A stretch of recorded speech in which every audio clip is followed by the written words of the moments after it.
Olá, pessoal! Gostaria de agradecer muito em nome do professor Danilo Bucalini o convite para participar do Simpósio Internacional Online de Ciências do Exercício e do Esporte da CEFD-UFES. O título da minha apresentação é Caquexia do Câncer e eu quero falar para vocês dos efeitos do exercício físico aeróbio sobre a musculatura esquelética e as anormalidades cardíacas que o câncer induz. Então, vamos lá. Para isso, eu preparei para vocês um sumário da minha fala. Então, primeiro eu vou explicar um pouquinho sobre a fisiopatologia da caquexia do câncer, vou descrever, né, o potencial do exercício físico aeróbio na função, estrutura e metabolismo, do músculo esquelético, isso em modelo animal. É um trabalho que eu fiz com um aluno de doutorado brilhante chamado Cristiano Alves, né, em que a gente trabalhou com exercício e musculatura esquelética no câncer.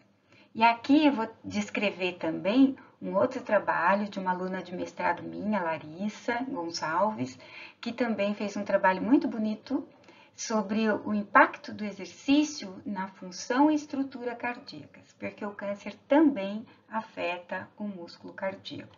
Vamos lá? Então, o que é a caquexia do câncer? A caquexia do câncer era definida como uma síndrome multifatorial que é caracterizada por uma perda de massa muscular massiva, que pode ser acompanhada de perda de massa gorda ou não, e que não pode ser revertida por suporte nutricional. Então, mesmo ingerindo mais alimentos, a pessoa não consegue parar de perder massa muscular. E isso leva a uma piora na qualidade de vida e na função, né, muscular dessa pessoa. Então, isso pode acometer cerca de até 75% dos pacientes, evoluindo para um quadro grave, né, de câncer, e reduz a função física, a tolerância ao tratamento antineoplásico e reduz a sobrevida também. Tá? Então, pacientes caquéticos, eles respondem menos ao tratamento e vivem menos. Muito bem.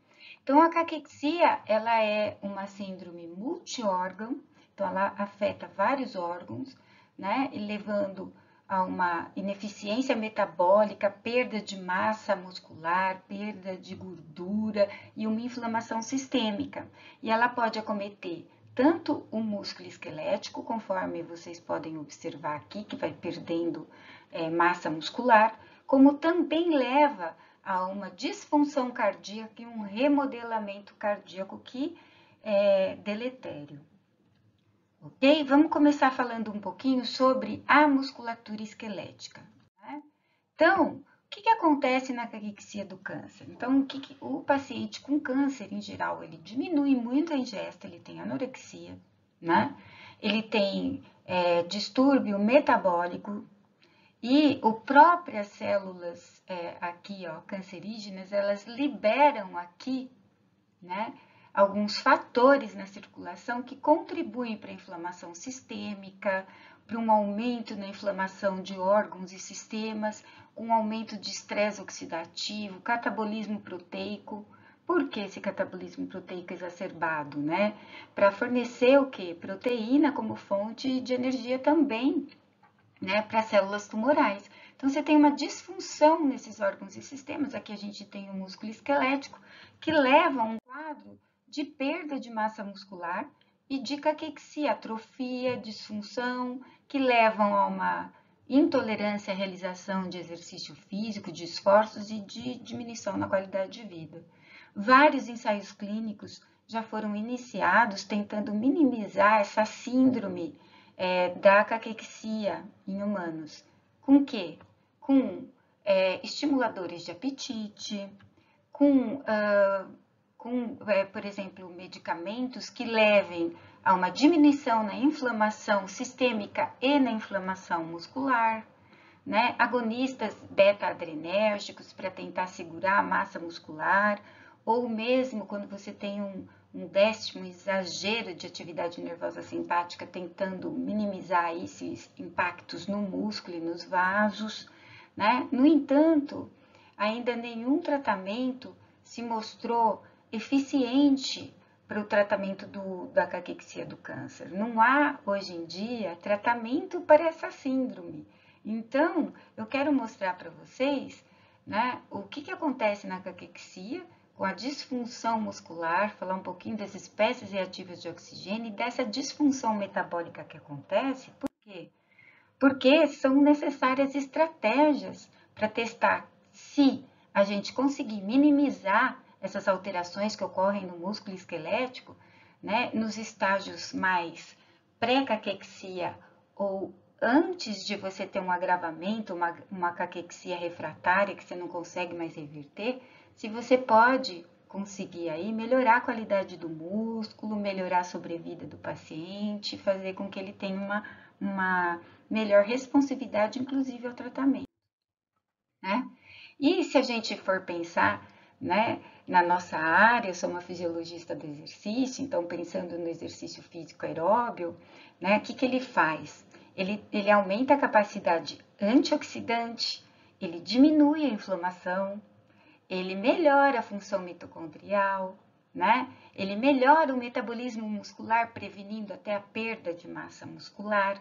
Então, ele seria um ótimo associado, uma terapia complementar importante para prevenir, né? E ajudar no tratamento da caquexia, né? Então, o que eu quero mostrar para vocês agora, daqui por diante, é o trabalho de doutorado, né, do Cristiano, que nós fizemos juntos e publicamos em 2020, no final de 2020. Foi um trabalho bastante lido na literatura, muito importante. Eu quero mostrar o que a gente conseguiu mostrar nesse trabalho, tá? Então, o que a gente fez? É um trabalho com experimentação animal. E a primeira coisa que a gente queria responder, a primeira pergunta, a pergunta mais importante, era se o exercício físico aeróbio poderia minimizar, mitigar a caquexia do câncer. Para isso, o que a gente precisava, né? Para fazer um bom trabalho, uma ciência atrás? Eu preciso ter um modelo robusto animal que desenvolva a caquexia do câncer, mas que tenha um crescimento homogêneo do tumor. Por quê? O que acontece se eu vou inocular ou se eu vou injetar células tumorais no animal e essas células crescem de maneira diferente entre um animal e outro, e eu quero entrar com a minha intervenção exercício, saber se isso melhora a função do músculo? Não pode, né? O tumor crescer de uma maneira heterogênea. Então, a primeira coisa que a gente queria é que quando a gente injetasse essas células, essa massa tumoral tivesse um crescimento homogêneo, para eu saber se a minha intervenção exercício funciona ou não. Então, isso nós fizemos, demoramos bastante, mas a gente padronizou. Saber se o exercício melhora a sobrevida, que é um desfecho clínico super importante depois, né? E se ele melhora a qualidade desse músculo, sua função, a tolerância ao esforço, o metabolismo muscular, e saber os mecanismos por trás desses benefícios, se é que eles vão acontecer, né? Então, a gente trabalhou aqui com um modelo de rato, né? Que é o tumor de Walker 256. E a gente injetou, conforme vocês podem observar aqui, ó, a gente injetou as células do tumor de Walker aqui na medula óssea desses animais, porque foi o único meio que a gente conseguiu, a única forma que a gente conseguiu de crescimento homogêneo desse tumor. Então, dá para ver aqui a massa tumoral, né, em relação ao animal que não tem o tumor, tá? E aqui é só para vocês verem que é um modelo de caquexia, porque você tem uma perda de massa corpórea desses animais, né, grande. Olha aqui a patinha dele, dá para ver que ele perde bastante massa muscular e você pode observar que ele perde principalmente em músculos mais glicolíticos essa massa muscular, como o plantar, EDL, tríceps, o gastro, que é um músculo misto, mas ele preserva a massa, né? Não tem tanta perda de massa muscular em músculos oxidativos como o sólido, tá? Para caracterizar esse modelo, que era um modelo robusto, né, de caquexia, a primeira coisa que a gente fez foi alguns testes, né? Por exemplo, nesse modelo de caquexia do câncer, nesses animais, a gente pôde observar que antes da gente injetar os tumores, você tinha aqui, né, preservação do comprimento do passo desses animais, num teste de deambulação, que você pinta as patinhas traseiras e vê o tamanho do passo. Então, a gente viu aqui que reduziu com o animal modelo de caquexia do câncer que a gente tinha aqui, do tumor de Walker. Você reduz também num teste dos animais, né, um teste incremental de exercício até exaustão, que você realmente aos 12 dias você tem uma diminuição muito grande, né, da tolerância à realização de exercícios. E olha que interessante, quanto maior esse delta de queda de capacidade de realização de exercício, menor a sobrevida. Então, quanto mais ele perde capacidade de realizar esse teste, menor é a sobrevida do animal, né? Mostrando como está associado, como é importante. Esses animais têm uma lactacidemia aumentada, porque o tumor tem um metabolismo mais anaeróbio. Eles deixam de comer, né? Se a gente coloca eles na gaiolinha metabólica e a gente aqui vê a ingesta de alimento, de ração desses animais, ela diminui. Mesmo quando você tenta repor o que o animal não ingeriu de ração, né, de uma maneira que a gente chama de pair-fed, que seja, você dá por gavagem o que ele não comeu, mesmo assim, em músculos mistos, por exemplo, como o gastrocnêmio, você não consegue recuperar totalmente, você não consegue recuperar com a ingesta, ou mesmo nesses músculos como plantares, por exemplo, você não consegue, mesmo fazendo ele comer, ele ainda continua perdendo massa, que é super característico de um modelo de caquexia, né? O que mais que a gente fez? A gente viu que o exercício físico, ele melhorou, vocês vão ver, né? Ele melhora a função e a sobrevida desses animais. Então, o que a gente fez? A gente tinha aqui os animais, a gente injetou as células cancerígenas de tumor de Walker. Um dia depois começamos a exercitar esses animais e a gente acompanhou eles até o dia em que eles foram mortos e que a gente extraiu, né, o músculo EDL para fazer estimulação elétrica em banho e ver a capacidade de gerar força desse músculo. Então, esse daqui que eu estou mostrando para vocês, esse gráfico é dos animais controle. Vejam como o fato dos animais terem câncer, como você diminui a força gerada. Então, você tem uma dinapenia aqui, uma diminuição de força gerada quando o músculo é estimulado, né? Então, você perde qualidade do músculo. E o exercício nesse período em que, né, a gente estudou esses animais? O que a gente observa? Que a gente assim, atenuou e que a gente preveniu essa perda de força gerada. E será que o exercício também melhora a sobrevida desses animais? Vamos ver, né? Daqui a pouco eu mostro. Aqui eu mostro também com relação, né, ao gastrocnêmio, a massa do gastrocnêmio plantares, né? Que a gente tende a ter uma recuperação parcial dessa massa, não perder tanto, e a gente melhora aqui em relação à sobrevida, o fato do animal se exercitar aumenta em 31% a sobrevida desses animais, tá ok?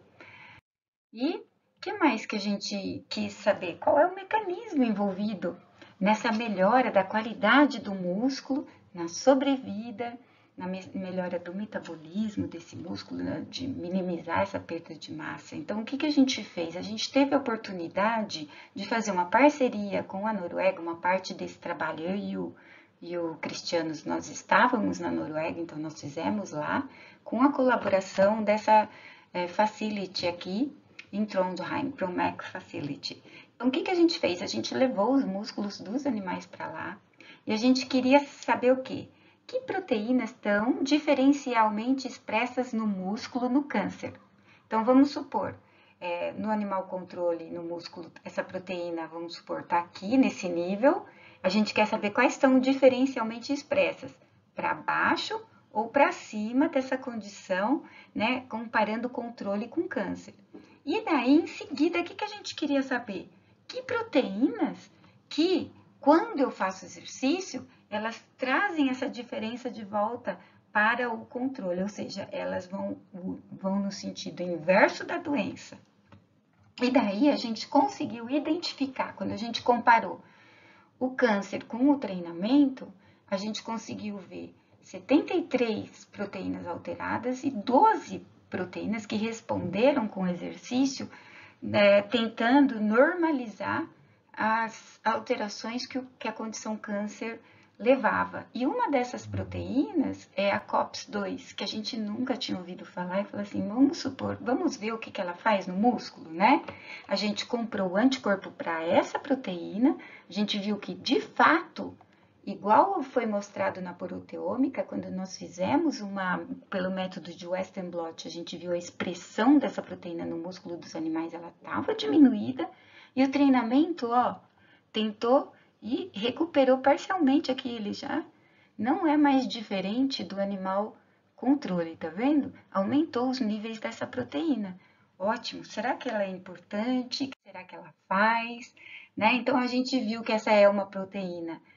Quem é essa proteína, né? Essa COPS-2? Ela é altamente conservada desde mosca até humano, isso é muito importante, porque proteínas são importantes quando elas realmente são altamente conservadas entre diferentes espécies, né? E ela tem duas funções conhecidas. Ela é membro de um signalossoma COP9, o que é isso? Na realidade, está ligada à proteasoma, que é um sistema proteolítico no músculo importante, e regula ali o proteasoma, ou ela também é uma proteína que ela reprime os genes, a transcrição. Então, quando ela se liga a um fator de transcrição, o gene deixa de ser expresso. Então, ela tem um importante fator de ser um repressor nuclear transcricional. Então, a gente ficou muito interessada nessa função. Vamos estudar em célula. O que a gente queria saber? Bom, primeiro, né? Essa célula, essa COPS-2, né? Essa proteína, ela é expressa no núcleo, porque se para ela ser um fator de transcrição, um repressor nuclear, né? Um repressor de transcrição, ela precisa estar no núcleo.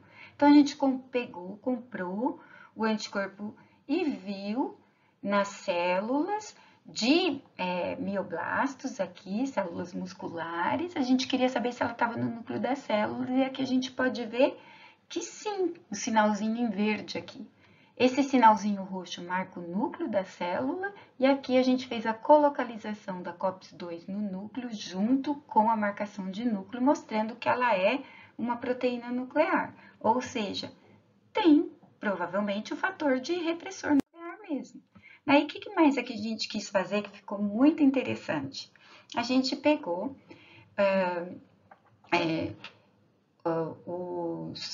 essa COPS-2, né? E a gente quis saber, a gente tratou as nossas células musculares com meio condicionado de câncer. Então, eu falo assim, se eu tiver agora essas células musculares expostas a um ambiente, né, a um meio, né, que veio de células tumorais, será que ela, sendo um fator de repressão, o que será que acontece com ela em relação ao núcleo, né? E o que a gente observou foi que ela, de uma maneira muito interessante, ela saiu do núcleo. Ela diminuiu sua expressão nuclear, conforme a gente pode ver aqui, os pontinhos em verde, eles ficam mais clarinhos em relação à situação controle. Então, ela sai do núcleo, deixa de reprimir aí algum gene, né? Bem interessante. Aí, o que a gente quis ver? Será que, se eu pegar agora, eu vou superexpressar essa COPS2, como a gente fez aqui com adenovírus? Então, a gente superexpressou e o que a gente fez foi passar essa COPS2 superexpressa nos nossos bioblastos, né, C2C12, ou seja, nessas células musculares. Será que o fato de eu ter agora bastante COPS nessas células musculares vai proteger contra a perda, né, de proteína, né, dessas células, proteína contrátil dessas células, se eu tiver bastante COPS2? Então, o que a gente fez? A mesma situação de colocar as células musculares em contato com um meio condicionado de células de câncer de pulmão, né? De carcinoma de pulmão. Então, a gente sabe que nessa condição você acaba perdendo proteína contrátil marcada aqui em verde. E vejam que não adiantou nada eu superexpressar COPS2, ter mais COPS2 dentro da célula, não me ajudou a prevenir essa perda de proteína contrátil. Puxa vida, era o contrário do que a gente pensava. A gente pensava que a COPS ia ser uma protetora, ter mais COPS dentro da célula muscular ia proteger para ela não perder menos. Então, eu falei assim, será que é o contrário, então? Será que se eu tirar mais COPS da célula muscular, será que daí eu consigo proteger melhor essa célula? Então, a gente fez o contrário. E olha que interessante. Só o fato, né? Esse daqui é a situação controle. E esse daqui é a situação aonde eu tenho um silenciamento, ou seja, eu diminuo, né, a expressão da COPS2. E olha que interessante, olha o que acontece, né? Na hora que eu exponho essas células a um meio condicionado de carcinoma de pulmão. Eu vou ter mais proteínas musculares. Olha, simplesmente, proteína total, simplesmente de eu não ter COPS2, eu já tenho mais proteína nessa célula contrátil. Na hora que eu exponho ao meio condicionado com célula tumoral, eu vou perder nas duas situações, mas como eu parto de mais proteínas no início, eu acabo protegendo. Isso tanto para a proteína total como F-actina, que é uma proteína contrátil bem conhecida. Então, o que a gente pensou? Nossa, qual é a nossa interpretação para tudo isso, né? Que fica complicado, né? O que será que está acontecendo? Então, o que a gente pensou foi o seguinte: essa proteína é um sinalizador para avisar que algo ruim está acontecendo e que a COPS precisa deixar de ser expressa para eu aumentar e preservar mais a massa. Então, o que a gente viu como um sumário, né? Bom, o que o exercício físico fez? Ele diminuiu no músculo esquelético o estresse oxidativo, ele melhorou a função contrátil do músculo, ele melhorou a tolerância ao exercício, ele melhorou a sobrevida dos animais. E ele fez o que, o exercício físico, né? O exercício físico, ele aumentou a COPS por quê? Porque a qualidade do músculo melhorou. Porque o que a COPS é? É um sinalizador. Toda vez que ela diminui, né, como está na situação câncer, é uma resposta compensatória, falando perigo, perigo, vamos perder massa muscular daqui para frente. Então, o que ela faz? Né? Ela diminuindo, ela é um mecanismo compensatório para tentar preservar a massa, o fato dela diminuir. Então, é isso que a gente observou, esse mecanismo que o exercício faz lá no início da caquexia, né? E que é muito interessante. Ela diminui para tentar preservar, e ela é um mecanismo de avisar o nosso organismo que você vai começar a perder muita massa, preciso compensar, tá? Esse trabalho, ele foi publicado também na revista da FAPESP, porque foi um trabalho financiado pela FAPESP, o doutorado do Cristiano e o próprio projeto de pesquisa nosso também. E daí é muito bacana ver, porque a jornalista ela coloca isso numa linguagem, né, esse achado científico, numa linguagem que todo mundo pode entender. Então teve muita visualização, saiu em bastante jornal. Nós tivemos também a grata honra de receber o prêmio Otávio Frias de Oliveira, que é uma parceria, né, da Folha de São Paulo com o ICESP, que premia os estudos de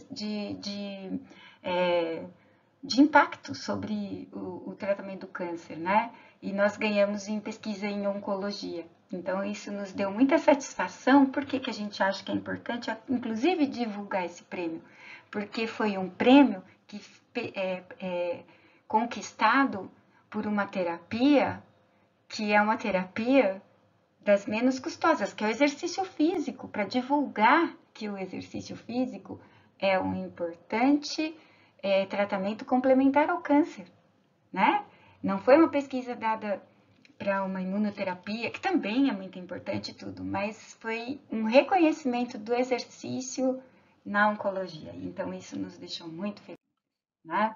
E vamos para a nossa última parte da nossa apresentação, vendo quais são agora os efeitos do exercício físico no músculo cardíaco. O músculo cardíaco também sofre com a caquexia, né? Então, esse trabalho aqui da Larissa foi publicado também em 2020, mais lá para o fim do ano também. Então, é um outro tipo de tumor aqui, é um tumor de carcinoma de cólon em camundongo que a gente fez, e daí que a gente estudou esses animais também, fez o exercício físico neles, continuou fazendo exercício físico, e a gente tinha 3 grupos, um grupo controle, um grupo câncer, caquexia do câncer que não exercitou e um grupo que exercitou, tá? Então, o que a gente pôde observar? Os animais com caquexia de câncer perdem massa muscular, mas olha que interessante, né? Eles perdem massa muscular, mas quando você treina os animais com câncer, você tem uma diminuição do volume, no volume do tumor, né? Olha que interessante, o fato de eu exercitar, eu já tenho uma diminuição da massa tumoral. E aqui a gente tem atrofia, né, como a gente mostrou também no trabalho do Cristiano, muscular. O que mais que a gente tem aqui? Uma atrofia cardíaca também, né? Uma atrofia cardíaca. E a gente tem aqui uma perda do diâmetro de cardiomiócitos também. O que mais que a gente observou nesses animais? Uma diminuição, né, da fração de encurtamento da contratilidade cardíaca e o treinamento deu uma melhorada, assim como ele melhorou também o diâmetro do cardiomiócito. E mais que a gente viu, que foi muito importante, a gente viu que o treinamento, que os animais com sedentários, eles aumentaram a fração de necrose, né? Aumentaram a necrose, a morte muscular no músculo cardíaco, e o treinamento físico reduziu isso. A mesma coisa aconteceu aconteceu nos 2 ventrículos, tanto no ventrículo esquerdo aqui em cima, como no ventrículo direito, tá? O que mais que nós observamos?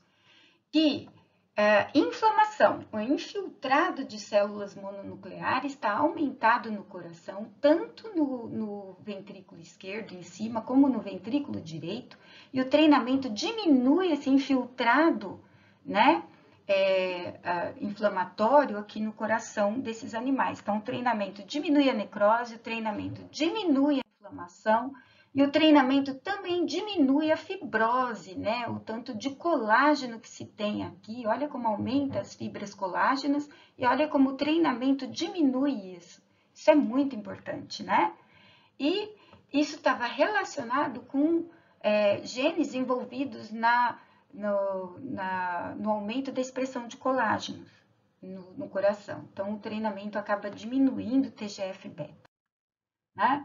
Nós vimos também que no coração você tem alteração de complexos mitocondriais que o treinamento restitui, aqui o complexo 4, o complexo 2, né, da succinada desidrogenase, e a gente viu também que o treinamento ele também acaba modulando alguns fatores que mexem com a morte celular também, eles modulam, tá bom?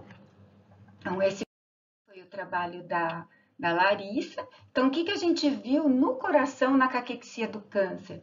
A gente viu que você tem necrose e diminuição da fração de encurtamento, contratilidade, né, de tudo isso que você tem do músculo cardíaco. Você tem inflamação, tem fibrose, você tem atrofia cardíaca, o coração fica menor, você diminui o diâmetro do cardiomiócito, você tem uma disfunção contrátil, e aqui os mecanismos associados com as melhoras do coração, né? Melhorando a parte de expressão de proteínas mitocondriais relacionadas com morte celular por autofagia, e também outros que o treinamento também diminui fatores envolvidos com o aumento da fibrose, né, de colágeno, né? E com isso eu quero passar para vocês as nossas mensagens para levar para casa, que o treinamento é uma terapia muito importante para minimizar, para contrapor aí a caquexia cardíaca no coração e no músculo esquelético, né, no câncer, que proteínas alteradas no câncer, na caquexia do câncer, e que são responsivas ao treinamento, podem ser marcadores de prognóstico e podem também nos dar os insights mecanicistas, né, os mecanismos pelo qual o treinamento físico pode ser benéfico na caquexia do câncer, e os nossos dados também reforçam a importância de se identificar o coração como um alvo para a caquexia do câncer, né? Que pouco se estuda o coração. E isso ocorre independente de qualquer terapia antineoplásica que a gente sabe que é tóxica. Na caquexia do câncer, o coração sofre independente do tratamento antineoplásico. Então, isso é muito importante. E aqui, quem fez realmente o trabalho, eu agradeço sempre todos os alunos que já passaram e que estão, né, no nosso laboratório, que é o CEMEP, Cellular and Molecular Exercise Physiology Laboratory. Então, esse é o Cristiano, que hoje está em Harvard, né, como pesquisador. A Larissa Fernandes, que foi nossa aluna de mestrado, também fez um trabalho lindo. Aqui a Sara, nossa técnica, né, que trabalha conosco, bióloga. Aqui o Ney, que também é biólogo, cuida do biotério. O Luciano, que é nosso bioterista, e os nossos alunos, ao fomento também recebido pela FAPESP, pelo CNPq, e agradeço muito a atenção de todos. E nossos colaboradores, porque ninguém faz nada sozinho.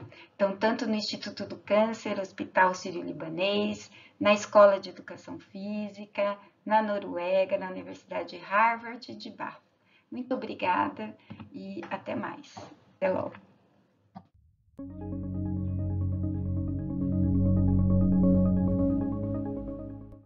Olá, meu nome é Alessandra Medeiros, eu sou professora do Departamento de Biociências e do curso de Educação Física da Universidade Federal de São Paulo, campus Baixada Santista, e coordeno o Laboratório de Treinamento Físico Experimental. Gostaria, em primeiro lugar, de agradecer à comissão organizadora do 2º Simpósio Internacional Online de Ciências do Exercício e do Esporte do Departamento de Desporto do Centro de Educação Física e Desportos da Universidade Federal do Espírito Santo, em especial ao professor Danilo Boccalini, pelo convite, e dizer que é uma honra estar aqui hoje participando dessa mesa sobre exercício físico e doenças crônicas. O tema da minha palestra é efeito de diferentes modalidades de exercício físico no tratamento da hipertensão arterial. Bom, que o exercício físico, principalmente o exercício aeróbio, ele tem sido utilizado e é indicado para o tratamento de pacientes hipertensos, isso já é muito conhecido. Existem diversas publicações na literatura demonstrando os efeitos hipotensores do treinamento físico aeróbio para o tratamento de indivíduos com hipertensão arterial. Nos últimos anos, tem surgido também diversos estudos a respeito do exercício físico resistido. Mas e com relação a diferentes modalidades? Nos últimos tempos, nós temos visto aí um aumento de diferentes tipos de exercício físico, de diferentes modalidades, né? E as próprias diretrizes brasileiras de hipertensão arterial, a última diretriz foi publicada em 2020, nela, os autores já colocam, já citam algumas práticas alternativas que podem ser consideradas para o tratamento da hipertensão arterial. Então, a minha ideia aqui, nesses próximos minutos, é falar um pouquinho sobre os efeitos do Pilates, da Yoga, do Tai Chi Chuan e do HIIT, treinamento intervalado de alta intensidade para o tratamento de pacientes hipertensos. Começando, então, com o Pilates, para quem não conhece, o Pilates é um método de desenvolvimento físico e mental que busca o fortalecimento muscular, a melhora da flexibilidade e o alinhamento postural adequado. É uma modalidade que foi criada, né, pelo seu inventor, Joseph Hubert Pilates, e ela envolve 6 princípios fundamentais, que são concentração, controle, precisão, centramento, respiração e movimento fluido. Todos os movimentos são realizados de forma bastante controlada e a respiração ela é trabalhada a todo instante, né? E nos últimos anos nós temos visto aí um aumento do número de estúdios de Pilates, né? Praticamente em cada esquina a gente observa um estúdio de Pilates. E existem 2 tipos de Pilates, né? O Mat Pilates, ou podemos chamar também de Pilates solo, que são aqueles exercícios realizados totalmente no solo, sem uso de nenhum equipamento, né? Alguns profissionais agregam alguns equipamentos, como bola, elásticos, e consideram isso como sendo exercícios do método Pilates. Só que é importante destacar aqui que, quando a gente observa lá no livro publicado pelo Joseph Pilates, e ele descreve os exercícios, ele nunca utilizou equipamentos para esse trabalho de Pilates solo, apenas o colchonetezinho lá, tanto que essa modalidade é chamada de Mat Pilates, correto? E existe também o Pilates aparelho, que são os exercícios realizados naqueles equipamentos que foram desenvolvidos por Joseph Pilates, né? Aqui estão os 4 principais aparelhos desenvolvidos por ele. Bom, e se a gente faz uma busca na literatura, eu fiz uma busca recentemente no principal site lá de busca de artigos científicos, e se a gente escreve lá só Pilates, vejam que são encontrados aí 668 estudos publicados com esse método. Mas é importante destacar aqui que a grande maioria desses trabalhos foram realizados pensando em exercícios para melhora da postura, para treinamento de bailarinos, o uso do Pilates para o tratamento de desordens ortopédicas, problemas musculoesqueléticos, trabalhos assim neste sentido, né? Se a gente verifica aí quando que surgiram essas publicações, vejam que o número vem crescendo aí, principalmente nos últimos 10, 15 anos, com relação a esse tipo de exercício, a essa modalidade, né? E se a gente restringe essa busca, acrescentando a palavra hipertensão, veja só, ficamos resumidos aí apenas 9 trabalhos publicados, considerando aí Pilates e hipertensão. E o primeiro trabalho publicado, foi publicado no ano de 2015, foi o trabalho realizado pelo nosso grupo, que é este estudo aqui, que foi publicado, então, na International Journal of Cardiology. Uma aluna de mestrado, a Daniele Tavares Martins Menezes, ela me procurou, na época, ela era instrutora de Pilates, e ela tinha interesse em estudar o efeito dessa modalidade em indivíduos hipertensos. A nossa pergunta inicial, como não tinha absolutamente nada na literatura, foi: será que o Pilates seria uma estratégia segura para o paciente hipertenso? Primeira coisa. E, sendo seguro, será que seria uma estratégia eficaz para o controle da hipertensão arterial? E aí nós desenhamos, então, esse estudo, onde nós recrutamos, a princípio, 70 voluntários. Nossa ideia não era restringir apenas mulheres, mas, quando nós fizemos a divulgação do estudo, a grande maioria desses indivíduos aqui eram mulheres. Então, no final das contas, para não ter influência das diferenças de sexo, a gente preferiu publicar os dados obtidos com as mulheres, certo? Então, nós obtivemos aí, recrutamos 70 mulheres hipertensas adultas, que foram divididas em 2 grupos: o grupo que iria realizar o treinamento com o método Pilates e o grupo que permaneceria sedentário, o grupo controle. Após aí algumas perdas, que são muito comuns em estudos clínicos, né, nós ainda conseguimos finalizar o estudo com 22 mulheres no grupo treinado e 22 mulheres no grupo controle, né? Como que foi feito o treinamento físico?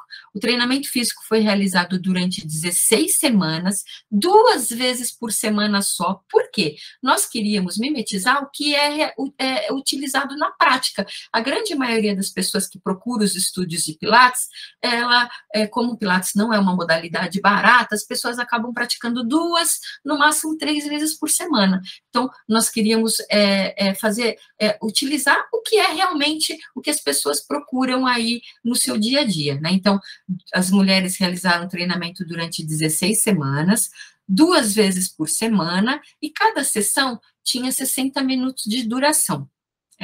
E os exercícios que nós utilizamos foram os exercícios do Mat Pilates, ou seja, o Pilates solo, sem uso de equipamentos, tá?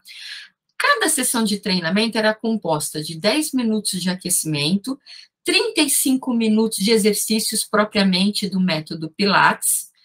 Esses exercícios, eles eram, em cada sessão, envolvia 10 a 15 exercícios, 5 a 10 repetições de cada um desses exercícios, e no final, aí nós tínhamos 15 minutos de alongamento e relaxamento. E a intensidade do nosso protocolo experimental, nós controlamos pela escala de Borg, né? Então, na primeira metade do protocolo, nós utilizamos aí uma escala de Borg de 11 a 13, ou seja, relativamente fácil a ligeiramente cansativo. Na segunda metade do protocolo experimental, nós utilizamos os exercícios que eram um pouco mais difíceis, mais complexos, e a escala de Borg aí foi utilizada entre 13 a 15, ou seja, ligeiramente cansativo a cansativo. E os exercícios que nós utilizamos foram os exercícios que estavam descritos no livro do Joseph Pilates. Então, os exercícios são basicamente esses que eu apresento aqui no slide para vocês, né? Então, ou seja, nós não utilizamos equipamento nenhum, nem bola, nem elástico, apenas os exercícios descritos por Joseph Pilates, tá? E vejam, com relação aos nossos resultados, CG, grupo controle, grupo que ficou sedentário durante essas 16 semanas. E TG, o grupo que fez o treinamento com o método Pilates. Vejam que os grupos eram bem parecidos com relação à idade, índice de massa corpórea, pressão arterial sistólica, diastólica e média no repouso. Vejam que eram mulheres hipertensas, mas que estavam em vigência do tratamento medicamentoso. Então, estavam com seus níveis pressóricos controlados. E a utilização dos medicamentos está descrita também aqui nessa tabela, né? 28% do grupo controle utilizava diuréticos, enquanto 23% do grupo treinado, bloqueador de canal de cálcio, beta-bloqueador, e antagonista do receptor de angiotensina, inibidor da ECA e por aí vai. Mas eram grupos bastante semelhantes em suas características. Então, Nós realizamos aí avaliação da pressão arterial sistólica e diastólica de forma clínica, na medida lá no nosso laboratório, e vejam que apenas o grupo que realizou o treinamento apresentou redução significativa, tanto da pressão arterial sistólica quanto diastólica, quando comparado com o grupo controle e quando comparado com a sua avaliação pré-período experimental. E vejam que, com relação à pressão arterial sistólica, nós vimos uma redução de 9,3 milímetros de mercúrio. E com relação à pressão arterial diastólica, nós vimos uma redução de 5,8 milímetros de mercúrio, o que foi estatisticamente significante, né? Com relação à pressão arterial clínica, também vimos um resultado bastante expressivo, uma diminuição de 6,9 milímetros de mercúrio no grupo que realizou o treinamento com o método Pilates.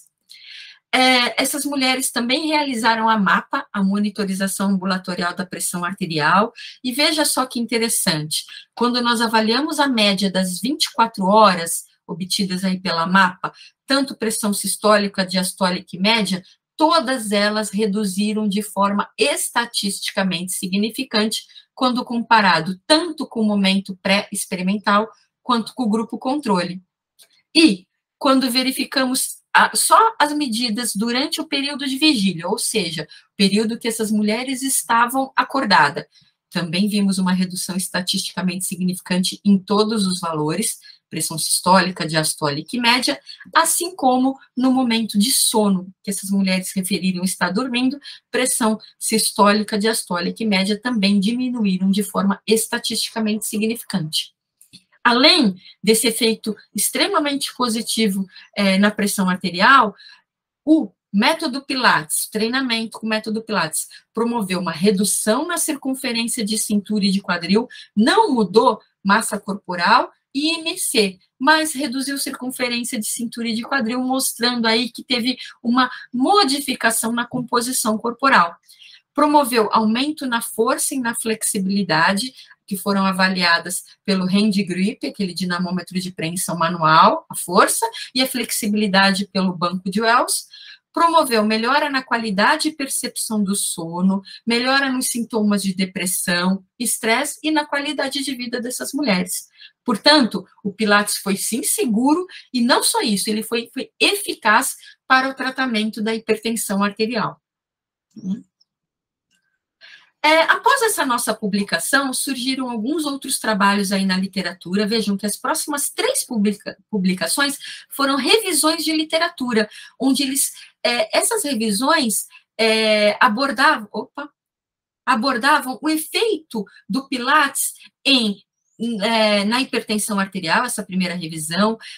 Essa segunda revisão aqui, o Pilates como uma ferramenta de reabilitação, onde eles avaliaram não só o Pilates para tratamento da hipertensão, mas também de outras doenças, assim como essa terceira revisão. Mas, ainda assim, o único estudo clínico realizado com indivíduos hipertensos, naquele momento, ainda havia sido nosso. Então, essas 3 revisões, elas estavam especulando o efeito do Pilates para o tratamento da hipertensão e citando apenas o nosso estudo como mostrando que o Pilates realmente poderia ser utilizado para o tratamento de indivíduos hipertensos. E mais recentemente, em 2020, começaram a surgir novos trabalhos clínicos realizados, então, com Pilates e pacientes hipertensos.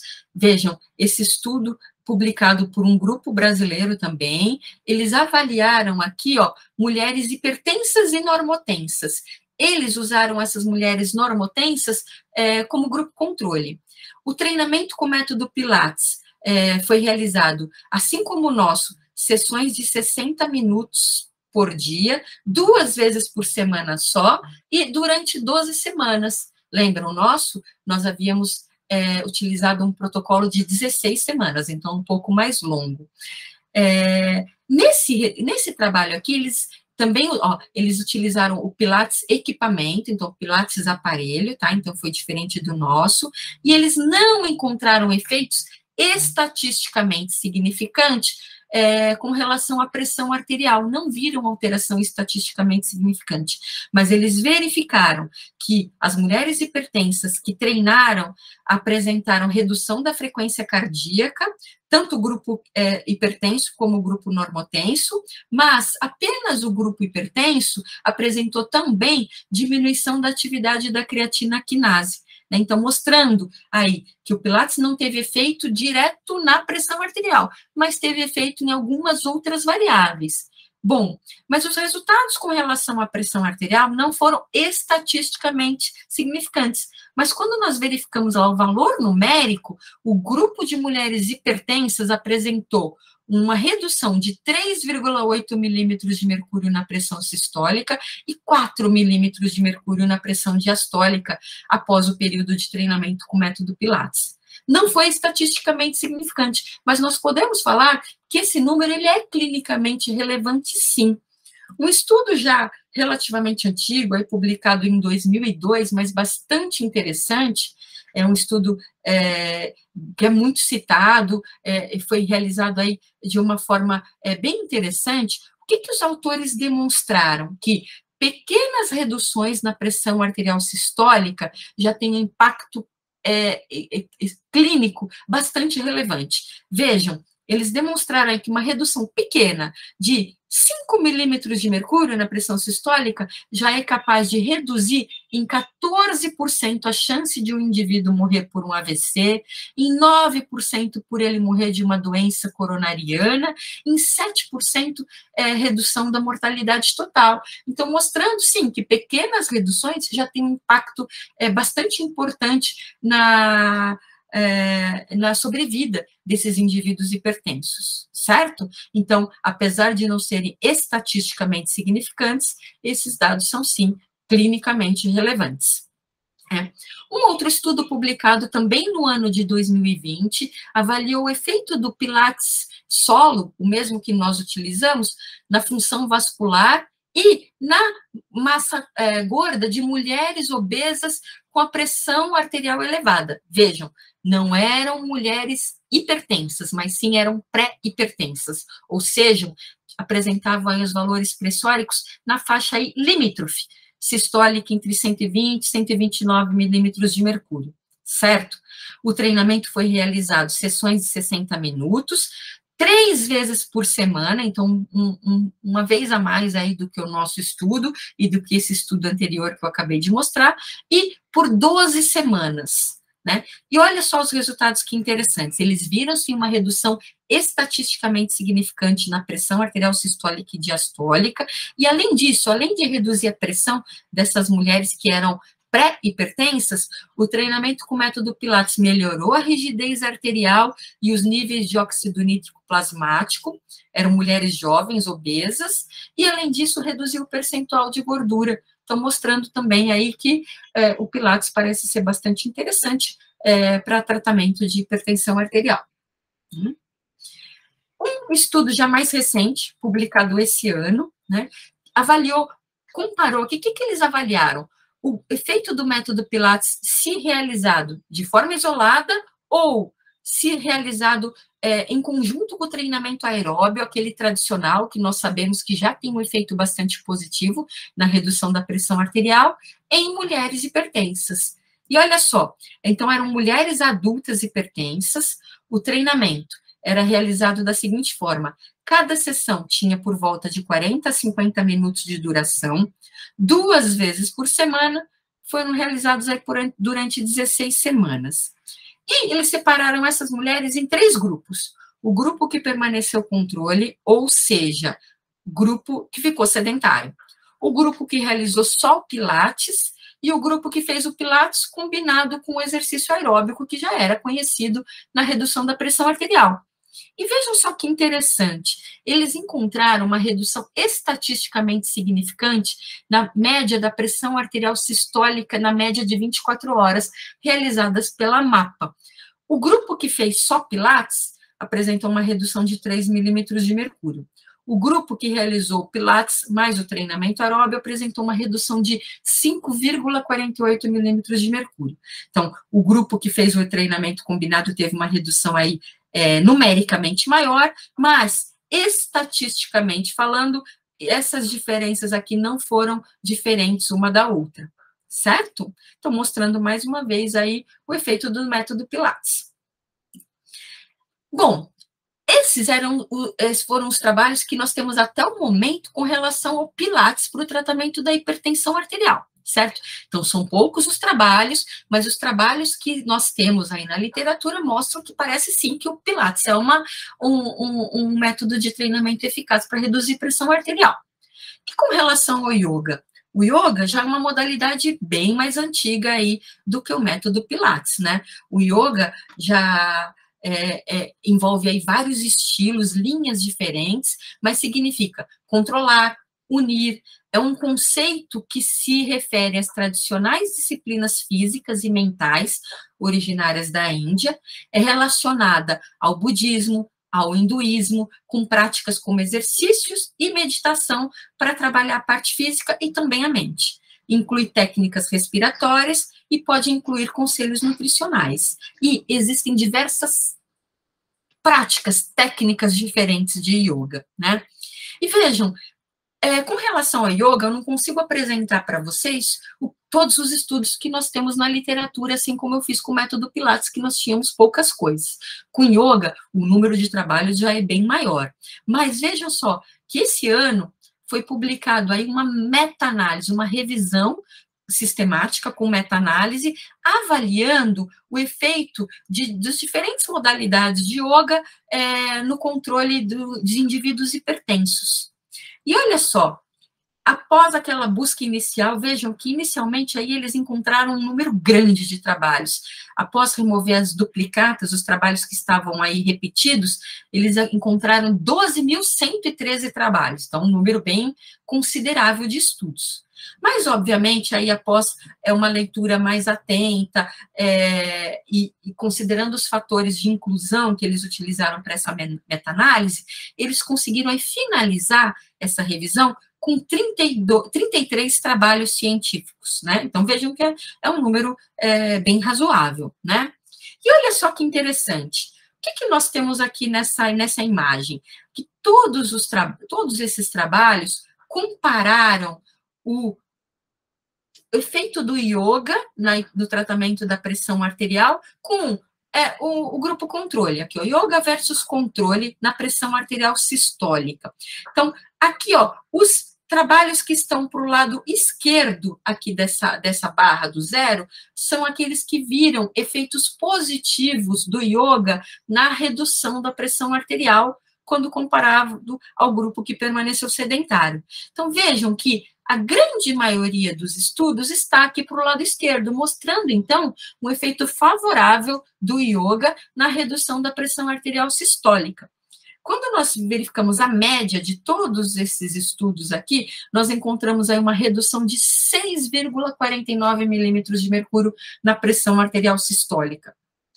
E, com relação à pressão arterial diastólica, as reduções são menos expressivas, são menores, mas ainda assim, na média dos trabalhos, foi observada aí uma redução de 2,78 milímetros de mercúrio na pressão arterial diastólica, favorável, então, ao yoga, quando comparado ao grupo controle. Então, ou seja, os autores dessa revisão, eles concluíram que esses estudos demonstraram, sim, que o yoga parece ser efetivo para reduzir a pressão arterial, e como existem diferentes tipos de yoga, eles avaliaram também que aqueles trabalhos que utilizaram e incorporaram as técnicas de asana, pranayama, dhyana e práticas de relaxamento durante aí, a realização do yoga, foram aquelas práticas mais efetivas para a diminuição da pressão arterial. E mais, eles também verificaram que aqueles estudos que foram realizados em centros, com supervisão de um profissional, ou seja, aqueles indivíduos hipertensos que realizaram o yoga sendo supervisionados por um profissional, foram aqueles que obtiveram efeitos mais positivos na redução da pressão arterial. Então, mostrando aí mais uma vez que o yoga também parece ser uma modalidade interessante para o controle da hipertensão arterial. Né? Com relação ao Tai Chi Chuan, que significa? O que é o Tai Chi? É uma arte marcial chinesa, reconhecida também como uma forma de meditação em movimento. É um exercício de intensidade baixa a moderada, com ênfase na harmonização da respiração, estado mental e movimentos corporais. Ações dinâmicas envolvem a consciência da interação entre o corpo e o ambiente para alcançar uma sensação de paz interior e bem-estar. Também é uma técnica já bem mais antiga, que já vem sendo estudada aí há mais tempo do que o método Pilates, por exemplo, né? E recentemente, também esse ano, também assim como o yoga, esse ano, 2022, em maio deste ano, nós tivemos aí a publicação de uma revisão com meta-análise, avaliando a efetividade do Tai Chi em pacientes com hipertensão. E olha só que interessante, após aquele screening inicial, eles finalizaram essa meta-análise com apenas 6 estudos. Então, não são tantos os trabalhos assim encontrados na literatura, correto? E olha só que bacana aqui com relação aos resultados. Os trabalhos compararam o efeito do Tai Chi comparado com o tratamento usual dos pacientes hipertensos, ou comparado aqui com o tratamento medicamentoso, ou sem tratamento nenhum, ou comparado com exercício. E veja que a maior parte dos estudos também encontrou um efeito positivo com relação ao Tai Chi na diminuição da pressão arterial sistólica. Mas uma coisa que é importante ressaltar aqui é que, quando avaliada a qualidade desses estudos pela ferramenta aqui, a Amistar 2, vejam que a maior parte desses trabalhos tiveram aí, uma qualidade bem baixa, criticamente baixa ou baixa. Só um desses 6 estudos teve uma qualidade alta, certo? Com relação ao efeito do Tai Chi na pressão arterial diastólica, também a maior parte dos estudos aí viu uma redução interessante na pressão arterial diastólica, mas, reforçando novamente, a qualidade desses estudos ainda era baixa, tá? E importante ressaltar aqui também, esses 3 trabalhos aqui também eram revisões sistemáticas, também eram meta-análises. Então, essa meta-análise aqui envolveu a avaliação das meta-análises que nós tínhamos na literatura até o momento, correto? Então, o que os autores concluíram? Que o Tai Chi é, sim, um exercício seguro para o paciente com hipertensão, sendo aí uma alternativa, então, para controle da hipertensão arterial. E esta revisão sumarizou aí o trabalho de 6 meta-análises, cobrindo, então, 75 estudos originais, se somados os estudos que foram incluídos em cada uma dessas meta-análises, né? Então, parece, sim, que além de reduzir a pressão arterial, o Tai Chi mostrou efeitos positivos em melhorar os níveis de lipídios no sangue, melhorar os níveis de glicose no sangue, a circunferência da cintura e a qualidade de vida de pacientes com hipertensos. Mas é importante ressaltar que a maior parte dessas meta-análises inseridas nessa revisão tiveram aí uma qualidade metodológica baixa, né, sendo que só um dos estudos teve uma qualidade metodológica alta. Então, a literatura carece de mais estudos científicos com melhores qualidades metodológicas para avaliação do efeito do Tai Chi na hipertensão arterial. Mas os trabalhos que nós temos até o momento mostram que parece, sim, que também, essa também parece ser uma modalidade interessante para diminuir pressão arterial de indivíduos hipertensos. E, por fim, com relação ao treinamento intervalado de alta intensidade, né, que é um tipo de exercício que nos últimos anos aí cresceu bastante o interesse e a utilização desse tipo de exercício para o tratamento de diferentes patologias de insuficiência cardíaca e o nosso tema de hoje, né, que é a hipertensão arterial. E o que seria o treinamento intervalado de alta intensidade? Então, consiste em repetidos intervalos de exercícios de alta intensidade, alternados com períodos de recuperação ativa, por meio de exercícios de baixa intensidade ou recuperação passiva. Então, são blocos, exercícios de alta intensidade com exercícios de uma recuperação de intensidade mais leve, e existem diversos protocolos, né? 4 4 minutos de intensidade alta para 4 de intensidade baixa, para 2 de intensidade baixa, existem muitos protocolos, né? E mais uma vez, aí, resumindo o que nós temos na literatura, uma revisão sistemática publicada no ano de 2020, avaliando o efeito do HIIT, então, para controle de indivíduos hipertensos, e essa meta-análise comparou o efeito do HIIT com o efeito de treinamento contínuo, aeróbio, aquele de moderada intensidade, que já é conhecido e indicado aí nas diretrizes para o tratamento do indivíduo hipertenso. E, após, então, aquele screening inicial, eles conseguiram finalizar essa meta-análise com 15 trabalhos que avaliaram o efeito dessas modalidades na diminuição da pressão arterial e 11 estudos aí que avaliaram o efeito dessas modalidades no VO2 máximo. E olha só que interessante, quando nós avaliamos o efeito do grupo controle, ou seja, grupo que ficou sedentário, comparado com o grupo que fez o treinamento contínuo de moderada intensidade, aquele aeróbico conhecido, intensidade moderada, na pressão arterial sistólica, vejam que os trabalhos parecem ser favoráveis ao treinamento contínuo quando comparado ao sem treinamento, ao sedentarismo. Quando comparado o grupo que ficou sedentário com o grupo que fez o HIIT, novamente, parece que o HIIT aí, ele é melhor em diminuir pressão arterial sistólica quando comparado ao grupo que ficou sedentário. Isso já era de se imaginar. Então, tanto o grupo que fez treinamento contínuo quanto o que fez o HIIT tiveram um resultado melhor do que o grupo que ficou sedentário. E quando comparado o grupo que fez o treinamento contínuo com o grupo que fez o treinamento intervalado de alta intensidade, veja que nós não temos diferença entre eles, ou seja, os dois são estratégias possíveis para diminuir pressão arterial e um não é melhor do que o outro, sendo apenas mais uma opção de treinamento físico, certo? Com relação à pressão arterial diastólica, os resultados aqui são ainda mais simples ainda, né? Vejam que não tem muito efeito tanto comparado ao grupo que ficou sedentário com o grupo que fez o treinamento moderado. O HIIT parece ter um efeito um pouquinho melhor aí em diminuir pressão diastólica, mas quando comparado ao grupo contínuo, treinamento contínuo de moderada intensidade, com treinamento intervalado de alta intensidade, nós não temos diferença entre eles com relação a diminuir pressão arterial diastólica.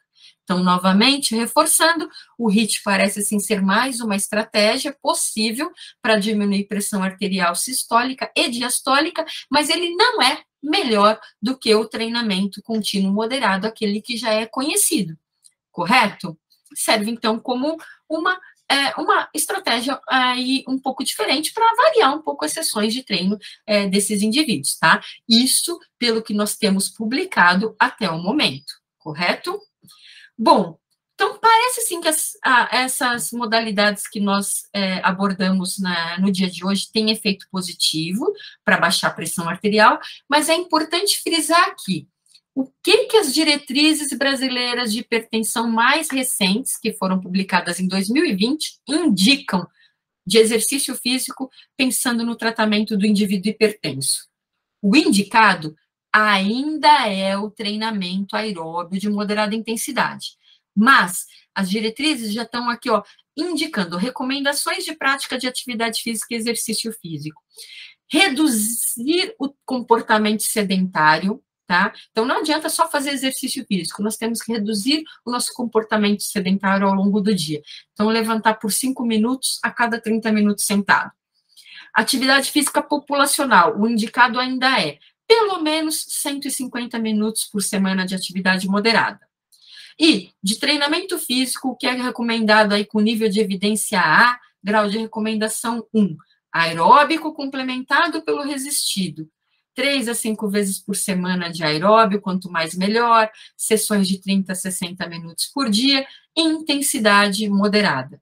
Completado pelo resistido, que deve ser realizado aí 2 a 3 vezes por semana, 8 a 10 exercícios para os principais grupos musculares, 1 a 3 séries de cada exercício, 10 a 15 repetições até a fadiga moderada, e com pausas entre os exercícios e entre as séries um pouco mais longas, 90 a 120 segundos, correto? Mas as diretrizes também citam que O Pilates, o Yoga, o Tai Chi Chuan, o HIIT, além do meio, atividades realizadas no meio líquido, que eu não abordei na nossa sessão de hoje por falta de tempo, mas essas práticas também parecem ter efeito positivo na hipertensão arterial. E por que é importante saber disso? Por quê? Existem pessoas que não gostam do exercício aeróbio, não gostam do exercício resistido. Então, é melhor que elas façam outras modalidades do que não façam nada. Exercício bom é exercício que o indivíduo faz. Então, essas práticas, elas têm sim efeitos, tá? Pode ser que os efeitos delas não sejam superiores, ou às vezes, em alguns casos, sejam até inferiores ao treinamento moderado, contínuo, que já é bastante conhecido, mas eles são práticas alternativas para variar o treinamento dessas pessoas, deixar a prática mais prazerosa e fazer com que essas pessoas aumente, sim, a sua adesão à prática regular de exercício físico, porque isso é o que mais importa quando a gente pensa nos efeitos positivos do treinamento físico, pensando no tratamento de diversas patologias. O bom, qual é o melhor exercício? É aquele que o indivíduo gosta, que ele faz, e que ele vai manter isso até o final aí da sua vida útil, certo? Bom, então, concluindo, Pilates, Yoga, Tai Chi Chuan e HIIT parecem ter efeitos positivos, sim, e podem ser consideradas estratégias terapêuticas para o controle da hipertensão arterial. No entanto, mais estudos randomizados e bem controlados são necessários para se confirmar esses efeitos. Então, gostaria muito de agradecer a atenção de vocês e trago aqui, para quem não conhece a nossa cidade aqui de Santos, uma foto da nossa orla e estão todos convidados aqui para vir conhecer nossa universidade, o nosso programa de pós-graduação. Aqui tem o meu e-mail, qualquer dúvida, por favor, fiquem à vontade em escrever. Obrigada, até mais.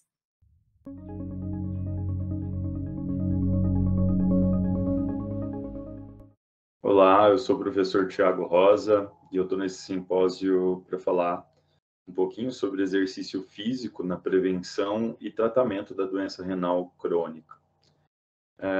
Basicamente, o rim ele tem diversas funções, muito além de filtrar o sangue. Então, o rim acaba tendo um papel fundamental de eixo com múltiplos órgãos e sistemas. Basicamente, o rim, além de filtrar as toxinas do metabolismo, tem um papel importante, por exemplo, na produção de hormônios, como a eritropoetina, que ajuda a regular a eritropoiese, que melhora ali a produção de glóbulos vermelhos, então a ausência ou a perda da função renal gera uma diminuição dos glóbulos vermelhos, gerando anemia. Regula o metabolismo do ferro também, e o delivery de ferro. O metabolismo da vitamina D, por exemplo, também é contrarregulado pelo rim, via hormônios como a cloto, o FGF23, que contrarregulam paratormônio. O rim ativa o sistema renina-angiotensina-aldosterona, que controla a pressão arterial, controla o balanço hidroeletrolítico, controla a produção de bicarbonato, que tem um papel importante regulando aí o sistema ácido-base do nosso organismo, a microbiota, o sistema imune. Então, o rim, ele faz eixo com múltiplos órgãos, né? Inclusive toxinas urêmicas que não são removidas podem afetar, inclusive, o cérebro, aumentando a incidência de demência, ansiedade, depressão, aí como exemplo do impacto, né, que o rim exerce no nosso corpo. E o rim, conforme a gente envelhece, a gente perde função renal. Isso é natural.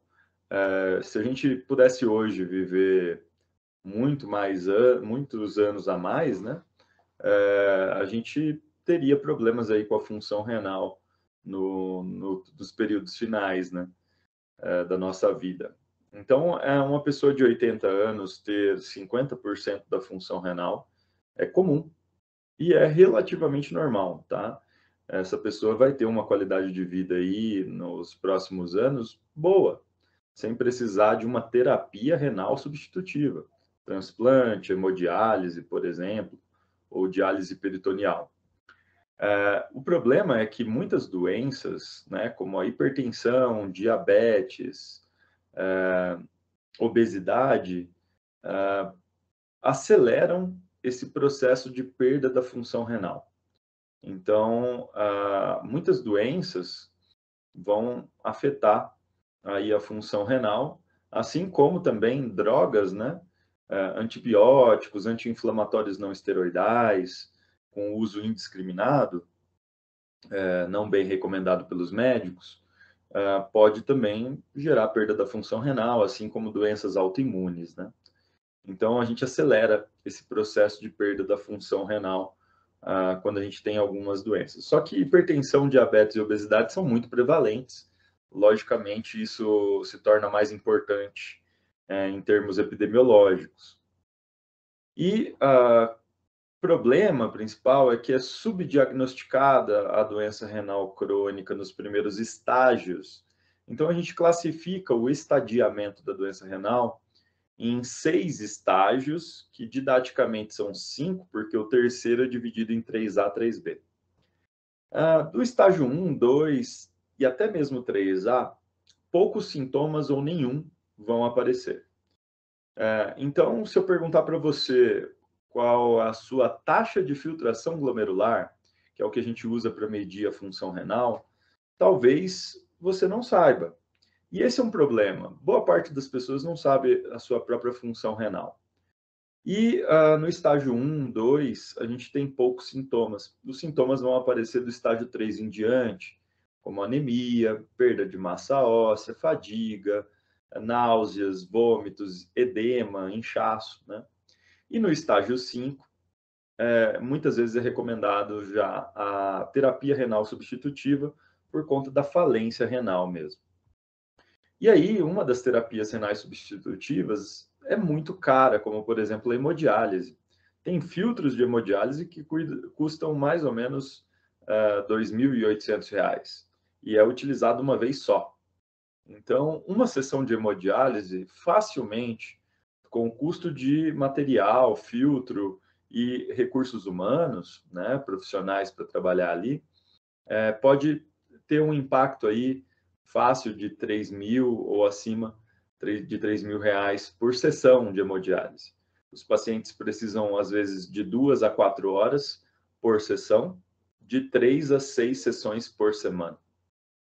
Tem gente que faz hemodiálise todos os dias, 2 horas, tem paciente que faz um dia sim, um dia não, 4 horas. Então, a hemodiálise é um processo que substitui aí a função renal, por exemplo, ou pode ser feita a diálise peritoneal, onde se injeta líquido no peritônio, pelo abdômen, e aquele líquido usa como membrana semipermeável o peritônio mesmo. Então, drena depois de algumas horas. Só que dá muita infecção, por isso a hemodiálise é a terapia renal mais utilizada. Seria melhor o transplante renal, mas é muito difícil a gente conseguir uma quantidade de órgãos compatível ao número de pessoas com doença. Por isso as filas são enormes. E a hemodiálise, ela tem alguns problemas, né? Primeiro que ela não filtra toxinas muito pequenas, como indoxilsulfato, paracrisilsulfato. Passa no filtro e volta para a corrente sanguínea. Esse é um problema técnico que até hoje ninguém resolveu. Outro problema é que o paciente tem efeitos adversos à própria hemodiálise, como hipotensão, vômito, tontura, dor de cabeça, hipertensão, arritmia, até infarto, dispneia, por exemplo. Então, o paciente passa muito mal. Então, é importante a gente pensar em estratégias para prevenção da doença renal, para o tratamento no estágio conservador, para evitar que precise de hemodiálise ou terapias renais substitutivas, e a gente também precisa pensar no tratamento do paciente que está no estágio terminal, no estágio de terapia renal substitutiva. Aqui eu vou dar um exemplo para vocês de um tipo de pessoa que se torna uma referência para bom prognóstico, né, de evitar a doença renal. Nesse caso aqui, a gente foi atrás de atletas masters. Eu, o professor Herbert Simões e a professora Liz Deus, a gente foi para a Polônia, em Toruń, atrás de atletas master.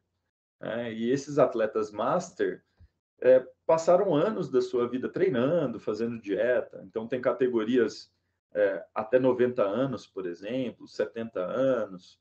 Então, a gente foi atrás de pessoas mais velhas que fizeram exercício ao longo da vida para a gente olhar o envelhecimento renal dessas pessoas. A primeira coisa que a gente observou é que o declínio natural da função renal em função da idade é menor nos atletas. Os jovens apresentam aqui função renal em torno de 100, 110 ml por minuto. A gente mede isso pela taxa de filtração glomerular a partir dos níveis de creatinina ou cistatina C. Nesse caso aqui, a gente mediu a cistatina C. Porque em pessoas que fazem exercício, creatinina pode dar falso positivo para doença renal, por conta da massa muscular, e a creatinina é produto da creatina muscular. Então, uma suplementação de creatina pode interferir, maior massa muscular pode interferir, então a gente usa a cistatina C. Se vocês observarem as pessoas mais velhas, né, as pessoas de 50 anos, elas têm uma taxa de filtração já bem mais baixa que os jovens. Os atletas, e em especial alguns atletas velocistas, eles apresentaram aqui uma taxa de filtração mais próxima dos jovens, ou seja, um declínio atenuado. Assim como a produção de hormônios bons, como a cloto, que é uma proteína anti-envelhecimento produzida pelo rim, aumentada também, parecido com o que a gente vê da taxa de filtração, a gente viu dos níveis de cloto. E cestrina 2, que é uma proteína anticatabólica, também aumentada aqui nos atletas. E menor nível de FGF23, que gera fibrose, por exemplo, cardíaca e vascular, que é contrarregulada pela cloto. Quando a cloto aumenta, o FGF diminui. Né? E isso é importante. A gente vê aqui que isso é contrarregulado nos atletas. Então, de certa maneira, a gente entendeu que fazer exercício previne o declínio natural da função renal. Só que será que a gente pode aplicar treino para quem já tem a função renal diminuída? Então, a gente procurou inicialmente aplicar esses treinos em ratos e camundongos, aplicando um protocolo de treino periodizado, tanto protocolo de força quanto aeróbio, mas aqui é um exemplo dos protocolos de força. A gente percebeu que os macrófagos que migram para o rim e geram inflamação são diminuídos com os animais que treinam. Então, a gente começa a diminuir a progressão da fibrose renal e também da inflamação. Então, aqui o rim normal, aqui o rim com a lesão já renal, né, induzida por cirurgia. Então, a gente gera uma lesão renal. E aqui, com a cirurgia que gera lesão renal, mas com exercício.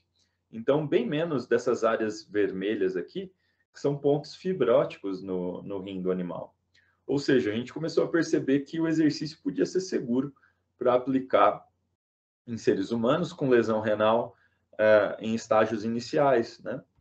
E aí a gente, testando em animais, criamos coragem aí para aplicar o treinamento em humanos também. Aqui um exemplo do treinamento em animais. Eles sobem uma escadinha com uma carga atada à cauda, né? Então aqui um videozinho, não sei se dá para ver direito, mas o animal ele vai subindo uma escadinha com cargas, a gente faz teste de carga máxima, dá percentual da carga para os animais subirem, né, essa escada e desenvolver o treino. E em humanos, a gente precisa de uma ótima avaliação física, uma ótima anamnese, feita por médicos, fisioterapeutas e profissionais de educação física, para descobrir o nível de aptidão física, cardiorrespiratória, neuromuscular, composição corporal, medicações utilizadas e problemas subclínicos, né? Se o paciente tem um edema pulmonar, ele toma um medicamento que atrapalha o ganho de massa muscular, como estatina, né? Rosuvastatina, simvastatina. ele tem um problema cardiovascular prévio. Então, tudo isso tem que ser bem avaliado antes da gente prescrever o treino. Então, a gente sabe, por exemplo, que os pacientes que têm melhor VO2 máximo em teste cardiopulmonar de esforço, eles têm melhor prognóstico, menor risco de morte. Então, pacientes com baixo VO2 máximo, ele tem mais risco, então a gente toma mais cuidado na prescrição do treino. Então, aqui a gente faz a avaliação cardiopulmonar de esforço justamente tentando identificar e classificar os pacientes pelo risco, para saber se é possível aplicar realmente os protocolos mais intensos ou menos intensos. Assim como a gente avalia a força e a qualidade muscular, né, o tamanho muscular.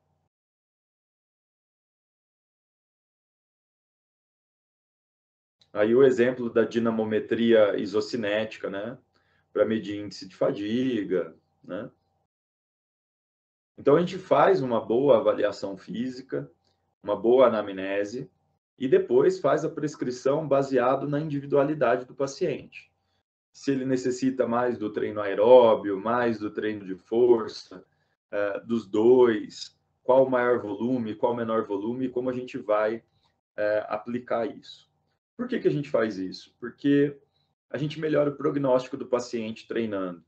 Só para vocês terem uma ideia, o paciente sarcopênico, ele tem maior número de hospitalizações, ou seja, sarcopenia, baixa massa muscular, né? Ele tem maior número de hospitalizações, mais doenças cardiovasculares e mais mortes na população com doença renal. Então, a gente viu isso com acompanhamento aí de 5 anos de um contingente, de uma coorte de pacientes. Então, a gente observa aqui que dos nossos pacientes, os pacientes sarcopênicos começam ali a aumentar a mortalidade de maneira importante, né? E os pacientes não sarcopênicos têm uma mortalidade muito menor, um grande impacto. Então, a gente começou a aplicar exercício, por exemplo, antes da sessão de diálise, para reverter quadro de sarcopenia. E, de fato, protocolos relativamente simples, mas bem prescritos, periodizados, com cargas progressivamente maiores, volumes menores, a gente consegue ter ótimos resultados de reversão de quadro de sarcopenia. Aqui alguns exemplos dos exercícios pré-diálise com caneleiras, halteres, elásticos, né? E os elásticos, um detalhe que a gente mensura a carga com um dinamômetro para a gente poder fazer a progressão das cargas para o paciente. A gente usa, inclusive, um protocolo domiciliar de treinamento só com elásticos e o peso do corpo, aonde permite, nesse período aí que a gente teve de pandemia, que muitos pacientes não ficassem sedentários, que eles pudessem se beneficiar de exercícios físicos realizados em casa, dando maior aderência e adesão a esses protocolos, né? É lógico que exercícios em centros de treinamento e academias dão uma variação e uma variedade maior da prescrição, mas aqui mostrando algumas possibilidades para vocês. Aqui, por exemplo, em centros de treinamento, aqui é um laboratório do estudo de treinamento de força na Universidade Católica, a gente usou restrição de fluxo sanguíneo, especialmente para os pacientes que têm mais dificuldade de realizar movimentos com maiores cargas, como é o caso desse paciente aqui. E a gente utilizou uma restrição de fluxo adaptada, não é a oclusão do Katsu Training, a gente usa só 50% da restrição usual, então 50% da pressão sistólica. Aqui, por exemplo, a gente viu que esse tipo de protocolo com baixa carga e restrição de fluxo ou com cargas maiores, sem a restrição de fluxo, ajuda a controlar a pressão arterial, que é um dos principais problemas para a progressão da lesão renal. Então, aqui um paciente fazendo o protocolo. E isso diminui a pressão arterial de 24 horas, né? Essas linhas superiores aqui são os pacientes controle ou os pacientes antes de iniciar o treinamento. A a gente tem uma redução de 15 milímetros em média ao longo de todo o dia para os pacientes treinados, com ou sem restrição de fluxo.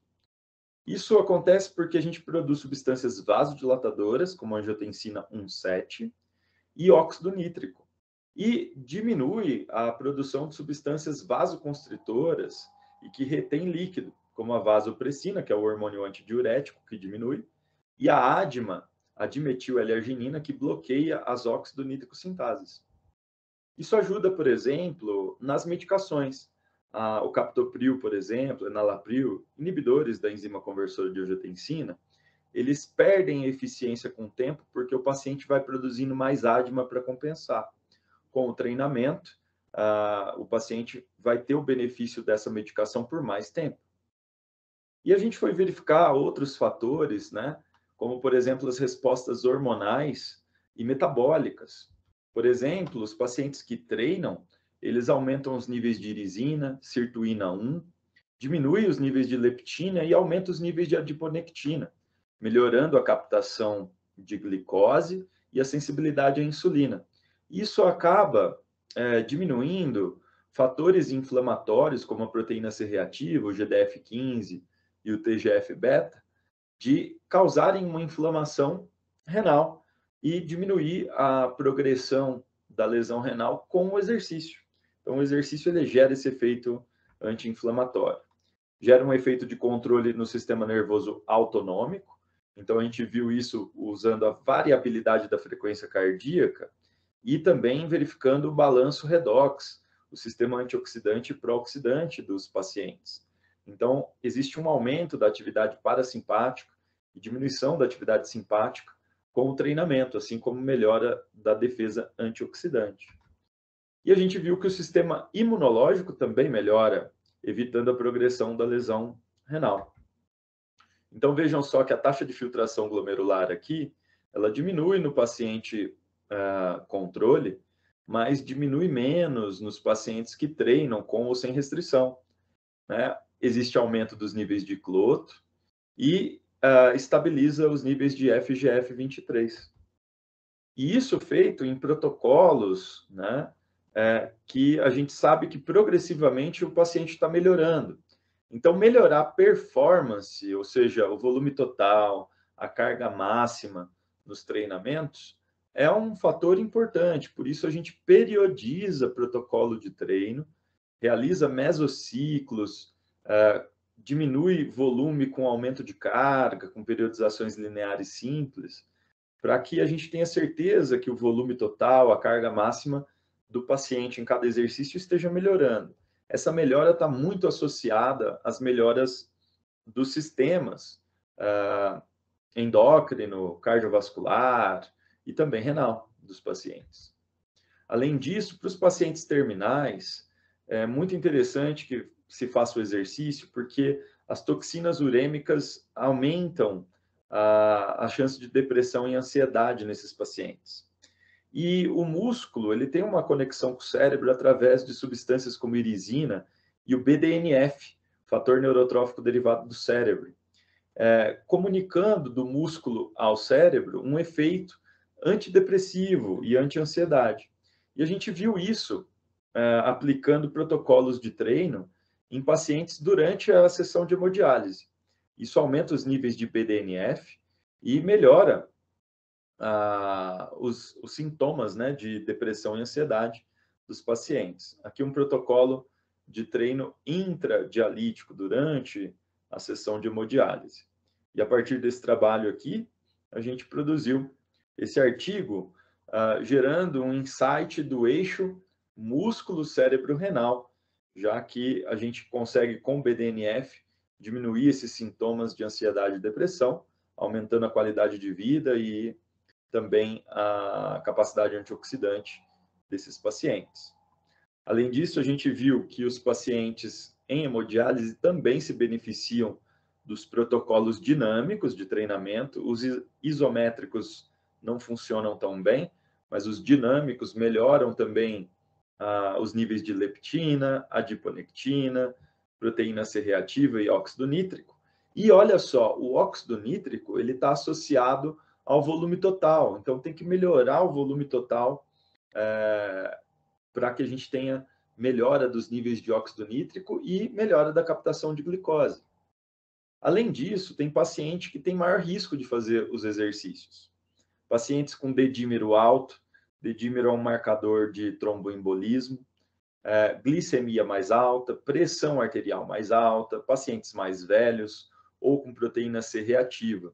Então, a gente percebeu com o uso de inteligência artificial, por exemplo, que alguns pacientes têm maior risco de fazer protocolos mais intensos. Isso fez com que muitos dos nossos pacientes fossem excluídos, mas a gente pode gerar protocolos adaptados para eles. Então, para pacientes que não tomam os medicamentos corretamente, paciente que tem problema socioeconômico, por isso vocês vão ver o SUS aqui. O SUS não é ruim, o que acontece é que os pacientes que recorrem ao SUS, às vezes não tem nem o que comer direito. Paciente que usa catéter, que teve intercorrências cardiovasculares, que é tabagista, tudo isso mostra um perfil de paciente que pode precisar de protocolos mais leves, que não dá para realizar os mesmos protocolos que a gente publica em pacientes mais com menos fatores de risco, né? Por exemplo, aqui, pacientes que têm hemoglobina mais baixa ganham menos massa muscular. Então, aqui a gente viu, por exemplo, que o treinamento em paciente anêmico faz com que ele ganhe menos massa muscular. Então, tem que corrigir isso antes. E o exercício associado a algumas substâncias pode melhorar esse quadro de anemia. Aqui, por exemplo, o Sting ele investigou o treinamento sobre os níveis de hepcidina. Que a hepcidina ela faz segurar o ferro, porque ela ativa a ferroportina e segura o ferro nos enterócitos intestinais ou no baço. Então, o treinamento ele diminui a inflamação corporal e faz com que diminua os níveis de hepcidina, aumentando a biodisponibilidade do ferro.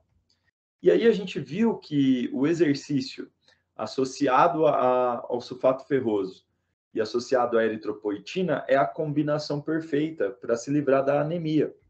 Então, o médico receita a eritropoetina e o sulfato ferroso, o profissional de educação física e o fisioterapeuta receitam o exercício e essa combinação é o tratamento ótimo da anemia, porque diminui a inflamação, consequentemente a hepcidina também diminui, aumenta a biodisponibilidade de ferro e aumenta os níveis de hemoglobina.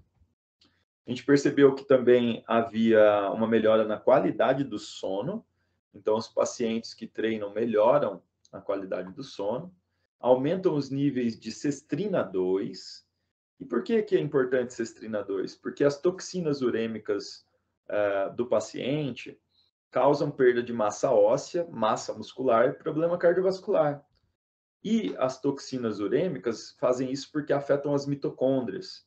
E afetando as mitocôndrias, afeta a proteólise muscular.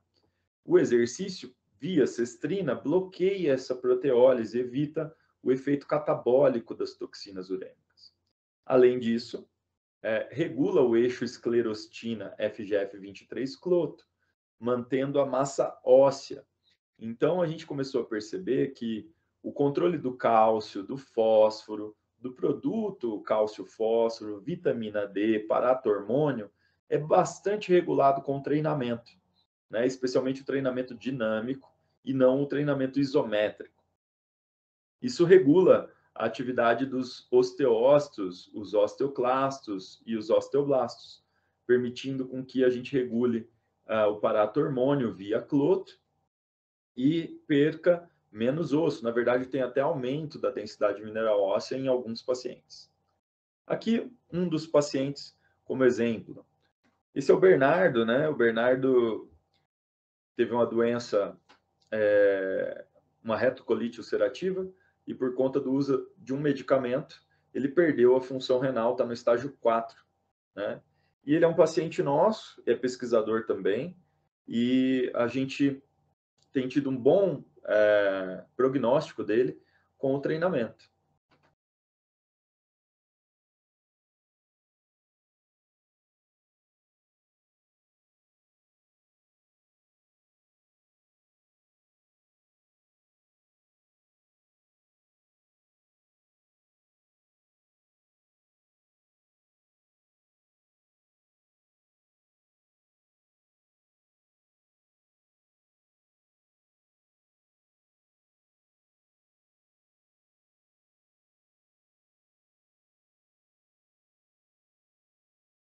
Então, a gente tem uma equipe muito grande de estudantes e pesquisadores que tentam aí entender e aplicar o treinamento como um fator que auxilia no prognóstico dos pacientes em diversos estágios da doença.